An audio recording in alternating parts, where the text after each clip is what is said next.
UPI payment હવે સામાન્ય થઈ ગયું છે. તમે કોઈ મોલમાં શોપિંગ કરવા જાઓ કે પછી શાક માર્કેટમાંથી શાક ખરીદો અથવા તો કોઈ ઓનલાઈન શોપિંગ કરો, તમામ નાના મોટા પેમેન્ટ માટે હવે લોકો યુપીઆઈનો ઉપયોગ કરે છે. યુપીઆઈના કારણે હવે લોકો સાથે કેશ ઓછી રાખે છે અને આવી સ્થિતિમાં જ્યારે ઇન્ટરનેટનો ઇસ્યુ આવી જાય તો ભરાઈ જવાય.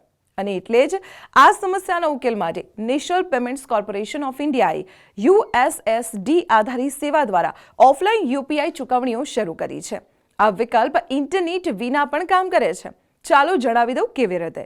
તો સૌપ્રથમ તમારા ફોન પરથી *99# ડાયલ કરો. તમારી ભાષા પસંદ કરો, તમારી બેંકનો IFSC કોડ દાખલ કરો. તમે જે બેંક એકાઉન્ટને લિંક કરવા માંગો છો તે પસંદ કરો. તમારા ડેબિટ કાર્ડના છેલ્લા 6 અંકો દાખલ કરો. ડેબિટ કાર્ડની એક્સપાયરી ડેટ દાખલ કરો. વેરિફિકેશન બાદ ઓફલાઈન યુપીઆઈ પેમેન્ટ ઇનેબલ થઈ જશે. એકવાર એક્ટિવેશન પછી ઓફલાઈન યુપીઆઈ ચૂકવણી દ્વારા પૈસા મોકલવાનું સરળ થઈ જશે. જેના માટે તમારા રજિસ્ટર્ડ મોબાઈલ નંબર પરથી *99# ડાયલ કરો. પૈસા મોકલવા માટે વન વિકલ્પ પસંદ કરો. પ્રાપ્તકર્તાનો યુપીઆઈ આઈડી, મોબાઈલ નંબર અથવા IFSC સાથે બેંક ખાતાની વિગતો દાખલ કરો. તમે ₹5000 સુધીની રકમ અહીં દાખલ કરી શકો છો.